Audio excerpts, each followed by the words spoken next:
You're listening to the Second Look podcast, where we take a closer look at what we're learning each Sunday at Connection Church to help you grow in your walk with Christ. Here are your hosts, Pastor Joe Terreri and Pastor Dan DeRochers. Welcome to the Second Look. My name is Dan, and I'm joined by someone whose name rhymes with Terreri, but Carrie. is not Terreri. I was like thinking you were going to say rhymes with Joe, and I was like, no, it doesn't. So but let's try that again because I feel like that And I'm joined by someone whose name rhymes with Terreri. Carrie. There we go. Hi, Carrie. Welcome to the Second Look. Oh, thank you. Thank you. This is my second time on here. I'm feeling like a pro now. So Definitely. I mean, based on that entrance, I think we can say it's started off strong. Yeah. Definitely. Strong to quite strong. Yeah. Carrie, normally I start with a question, but today I'd like to tell you a joke. Oh, please do. United States Postal Service tracking numbers. That's the joke. You're not wrong, Dan. It's a sad joke is what it is. We're talking about being sent by Jesus, and that's the... I see what you did there. It's the connection to tracking numbers. Carrie, have you ever had anything lost in the mail? Yeah, I've had a lot of things lost in the mail. I've also had a lot of, this is not the same, but I've also had a lot of luggage lost. Oh, which yeah. is like, yeah, not the same. But when you're sending your luggage or bringing it on the same plane and it just doesn't make it, that's a hard day. Yeah. I had a piece of luggage lost it was lost on my way to the trip, and then it was lost on my way back from the trip. Same trip. And as it turns out, it was in my town for the entire week that it was supposedly lost. Oh, gosh. An AirTag would have helped, but they didn't exist yet. Yeah. Mail-wise, man, I don't know. I know I have lost things in the mail, but it's more, I always feel like it's when I've sent something and then I'm like, hey, did you get this? And Yeah. crickets on the other end. When Alicia and I lived in Spain, we had some dear friends, love them, send us a package. And they said, we want to, you're in Spain, we want to send you a care package of some things from the United States. And I think I spent 8 to 10 hours filling out paperwork because we were now importing something. So I spent probably between 8 and 10 hours filling out paperwork. I spent 65 euros in customs fees. They had already spent $65 US to send this package, and it arrived. They sent it in September. We finally got it second week of December. Oh my gosh. And it arrived, and we opened it up, and it had a pack of fall napkins and a 12-ounce bag of Dunkin' Donuts ground pumpkin spice coffee. Wow. Skipped right over the fall, and oh my gosh, that's It was the most expensive coffee I've ever had. and from Dunkin', so Yeah. really it's a double whammy. It definitely was a double whammy, but we're not talking about that. What we were doing at the time was we were missionaries, right? Yeah. And we were sent by God to preach the gospel in another culture, in another context. And what we're talking about in this week, in this sermon, is being sent by God. And I thought it was very interesting, Joe's opening story about the Life Saving Society. And man, doesn't it hit so hard when you think about churches, or sometimes as a Big C church, that we have lost our way and forgotten that we are in the life-saving business. Yeah, I think listening to the bookends of the message, that beginning section talking about just that you have to go out, but you don't have to come back, which I feel like the Coast Guard kind of adopted that, or I saw a movie, The Finest Hours, where that was kind of their thing, like we're going to go out and rescue people. We don't have to come back for it or from it. And then that final story, too, of the difference of a cruise ship and just losing sight of mission and how that kills a church, it kills an organization. It was really... I think the first time he said it, it like caught me off guard a little bit to think like, wait, what things are we doing that aren't really necessarily missional? Like it was an interesting sermon for sure. Why do you think it's so easy for us to lose our focus, like our missional focus as Christians or as a church? Yeah, I think that's like human nature, right? Like it's easy to get, maybe start doing something that's missional and then just continue to do the same thing over and over again. It almost becomes routine. And it's like, it's just so easy as humans to enjoy routine and to think like, well, if it's not broke, don't fix it. We don't have to try to do anything else innovative. We can just, I know for me, like I'm a very routine person. Like I love routine. And so I find in my own life, I can get kind of just in this rut of doing things and miss the bigger picture of there are different ways to reach people. There's different things to try. And so I think it just becomes human nature to do that. I wonder if the further that we get from our own sort of conversion moment, if we forget that amazing and saving grace of Jesus and we get more caught up in being part of the community or club of Christianity, and we sort of forget about what Jesus did for us. Yeah, it's almost like Christianity just gets comfortable. And so it becomes, and you know, he said it yesterday, it becomes about our comfort. But I even think like as somebody who serves quite often, you know, it can even in those moments, like coming in and being like, well, this is just what I do on a Sunday, not, man, this is what I do because people are coming to know Christ. And it's dangerous. It's dangerous how quickly that can change in your mind. How do you think we can kind of be reinvigorated to the mission of God, Missio Dei, this idea of being sent? You know, can you speak to someone who's been a Christian for a long time, been a follower of Jesus for a long time, serves at Connection Church? How can we sort of recapture that thought of, man, what I am doing and what I am part of is not about my comfort. It's not about my preferences. It's not about the singing my favorite song or having a program that I love. How can we become more focused on that sent nature of being a follower of Jesus? Yeah, that's a great question. So I have a couple of thoughts. I think first, just really like getting, like you said, kind of thinking back to the conversion moment. I think because it's so easy to forget what Jesus did, and it almost becomes like, like the Sunday school answer, like, oh yeah, he died on a cross. And we just like don't think about the depth of that sacrifice. I think taking time to reflect on that on a regular basis and really allowing yourself to be reminded, like the gospel isn't just like Jesus died and so now you need to give your heart to him. It's like in your everyday life, you know, he did those things so that you can have peace and freedom for today. And so just being able to reflect back on what Christ did. I also think like just getting out of your comfort zone. Yeah. Like maybe if you've served on, hospitality for a lot of years, like that's awesome. We love people on hospitality. Maybe like sign up for Fall Festival to do something in the kids area. Like, yeah, that's cool. Maybe, just, and I'm not saying like jump ship on all your teams, like don't do that.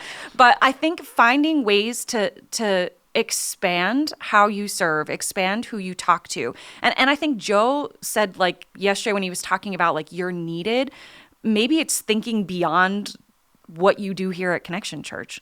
Like maybe you're hospitable at church, but how does that translate to your own children? How does it translate to your workplace? How does it translate to your school? Yeah. In what ways are you actually living out who Christ is in your life? Like it's easy at church to wave and smile and have a conversation about God because you're here. But what does it look like when you're at the water cooler? Do people still go to water coolers? I don't know. Well, maybe if you're not working remotely, yeah, maybe you do. Yeah. I was kind of reminded of something similar at Costco on Friday, and just as we walked into Costco, and the lady at the door, like lit up when she saw us, like, "Hey, hi," and we're like, "Hi," and it was with Alicia, and we walked in, and I said, "Who was that?" And Alicia goes, "I don't know." And she said, maybe she might be from school. She might be from church. She said she seemed to react when she saw us. But I was just reminded of that moment of everywhere we are, we are an ambassador for Christ. Yeah. Whether you are working in that environment, serving in that environment, or just existing, people are watching. And what are we doing throughout all aspects of our life to show the love of Christ to everyone? Man, it's real easy to turn off your filter or to be in your own world in a place like Costco. And then, 15 minutes later, I get a text that says, I see you. And that was creepy. It was Pastor Tim. We have some friends of ours who have gone through just like a ton of health challenges over the years. And one of the things that I just so deeply respect about them is they feel like instead of complaining about the myriad of things that they've had to undergo, they're always like, oh, this hospital stay, this set of testing, this emergency room visit, is not really something we wanted, but is a great opportunity. Like maybe God allowed this so that we were sent to this hospital to talk to these people. And over the years, they've led doctors and nurses to the Lord. Wow. And, I think in moments when we're inconvenienced, it's like even easier to lose sight of mission. Right. Yeah. Wow. That's really good. Yeah. I mean, horrible, but really good. Yeah. But so I wonder, so if the gospel is really for everyday life, which we would say it is, then even in those moments when we're inconvenienced, I think that's a time to grow and go like, man, Jesus did the most inconvenient thing for us. Yeah. And so now if I can reflect back on what he did for me, then maybe in this moment of inconvenience, I can go, okay, I have some options about how I'm going to respond, but what would be a way that would allow his joy and peace to rule? Like what would allow me to be sent in this moment, not just to these people or this place, but in this moment, how am I being his ambassador? Okay, so let's do a little thought experiment out of my own life and see what would be a way to apply that. Like, say, what would happen, Carrie, if you brought your car in for repair Uh-oh. and the mechanic said, "Who did your last oil change?" And you're like, "Oh, I brought it to local but also national chain off of 100 near Harbor Freight, but it'll remain unnamed."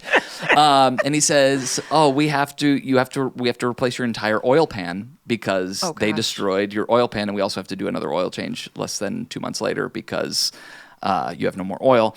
So you have to make a phone call or visit this local / also national chain place." And you're angry, and you're inconvenienced. Yeah. I know this isn't your life, but in that moment, how do you show the love of Christ and also try to maybe get some results? Yeah. Wow, we really just waited for Joe to be gone. Yeah, I mean, just theoretically. Oh, yeah, theoretically. Man, I mean, I'm the first to say that I get angry about things. So, before I pretend to know anything, let's just be totally honest. No, I mean, I think there are times I think there's a moment to pray and be like, all right, Lord, you're a God of grace. You're also a God of justice. Yeah, that's so good. It's not that I can't ask for what is fairly mine or some sort of hey, this is your fault. You need to pay for it. Especially if you're a national chain. It's not like you're just a local family business that we're crushing now. But I think taking a minute to breathe and pray and be like, all right, Lord, how do you want me to respond in this situation? And then having a calm conversation. Right? It would be easy to go in and kind of be like, I demand this, you did this, which wouldn't be incorrect, right? But would it be a representation of Christ? Probably not. And so, yeah, I mean, I think that's when Joe said yesterday, when you're a Christian, you're filled with his Holy Spirit, but it's your responsibility to listen to the Holy Spirit, to lean into the Holy Spirit, to follow the Holy Spirit, right? So I think that's where that comes in, taking a minute to go, okay, God, let your Holy Spirit guide me in this conversation. Can you still ask for what is your, yeah, I would. It's a whole new oil pan. I wouldn't pay for that, but yeah, and I think in those moments you realize that you're dealing with another human who was probably not the one who did it, right? And I like that thought of praying first, and then realizing that we, if we are Christ's ambassadors everywhere we go, you're not leading with, I'm a Christian or I'm a pastor or whatever, or I'm right? Christ's ambassador. Right, yeah, you're not doing Hello, that. I'm Dan, Christ's ambassador, and I would like a new oil pan. No, but it's not that at all, right? But we are preaching the gospel with our lives. Yeah. And I was thinking a lot about ambassadors and thinking about even the United Nations and all these different places where we have consulates and embassies and ambassadors. Lots of countries have them in other countries. And the goal of ambassadors, it's not to not get results, it's to negotiate. And negotiating doesn't mean fight, right? It means it's a nautical term to negotiate, to move through a situation and to find ways to connect with people and find mutual ways where things can be mutually beneficial. And I think we would all agree the gospel is mutually beneficial. It's something that might be, responding to the gospel is something that might be difficult from a human perspective, but with such eternal, beautiful consequences. Yeah. And everything that we do is either aiding or hurting our witness to those around us, right? Yeah. It's a weighty thought, right? And I think that's actually probably one of the reasons, back to your earlier question, why it's easy to lose sight of mission, because we don't love to be on all the time, right? That's so hard. And to think of the weightiness of just, man, my life is a representation. So now that means, who I am on 422 and at my kid's soccer game and, when I'm watching football with my friends and, what fill in the blank. It's all those moments that really do matter. And it's not that, we're going to fail, we're going to have moments, but I actually think in those moments of failure, having the humility to go back and say man, I was wrong here. That actually can be a great moment to show Christ to people as well. So if we are living that way and we are being a good example and we're being Christ's ambassadors, I want to just convert this into a conversation about moments where we're able to preach the gospel or share. There's that quote, preach the gospel, and if necessary, use words. I think we would say your words are pretty important. Yeah, I think that's kind of a cop-out statement to say, oh yeah, just live your life and people get the picture. Sometimes there comes the moment where we actually speak about our faith. Could you coach me as if I'm someone who would say, can't do that. I'm not good like that. I'm not eloquent like that. I can live it as an example, but I'm not good at having conversations about Jesus. Yeah. Anytime I'm talking to students, who I mostly talk to, about these things, I always start by saying, every story is a good story because it's God's story. That's good. So, sometimes we think, I've been too bad to talk about Jesus, or nothing significant has happened in my life. I wasn't a drug dealer and then I got saved and now I'm good.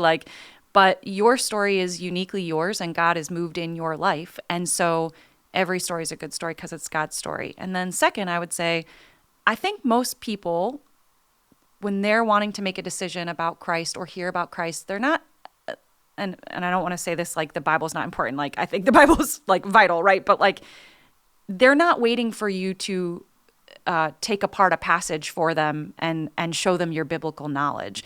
They want to know experientially, that's good. Why do you follow Christ, right? So if you're wanting to have a conversation, I would say you don't even have to go necessarily to your conversion moment and outline every detail of your life. I think you can simply talk about today, why do you follow Christ? So having one of those simple conversations that's man, that it seems like you're going through a hard time. I know in the times I've gone through a hard time, where I've found peace is because I've been able to pray and have comfort, and just talking about the normal day-to-day of why it's important to follow Jesus. And I would say for for most people, like that's an important question to answer. Why do you follow Jesus? Like, what is it about? Like, is it just about church attendance, or is there something that is important for you in your everyday life that would be easy for you to talk about and just have a normal conversation? I think stories of your own life and your own experience are always going to be more drawing to people than, quoting something you might have heard on a Sunday or anything like that. So I would start there. I would start with just the normal conversation and figure out how you can bring that into to everyday conversations. It doesn't have to be like, oh man, I got to set a time and place to talk about God. I would say God is helping us in all different areas all the time. So just in your normal conversation, where can you give God glory for something that you might otherwise decide to do on yourself? Like, oh, I accomplished this, or hey, God was so gracious to help me do this. And one of the reasons I follow him is because he just helps me all the time.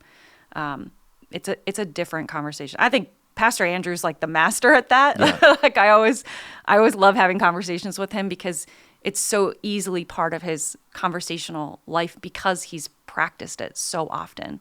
And so even just trying that out, like learning to give God the thanks for things or to attribute the things that he's already actually doing anyway, makes it a lot easier when you start to have a conversation with someone. Yeah, that time that you prayed and the tracking number magically moved to the next statement, and then it got delivered 2 months later. Amazing. Well, thanks, Carrie. Thanks for being here. Yeah, and thank you for watching or listening today to The Second Look. You can catch this sermon and much more at our website, cometoconnect.com. Have a great week.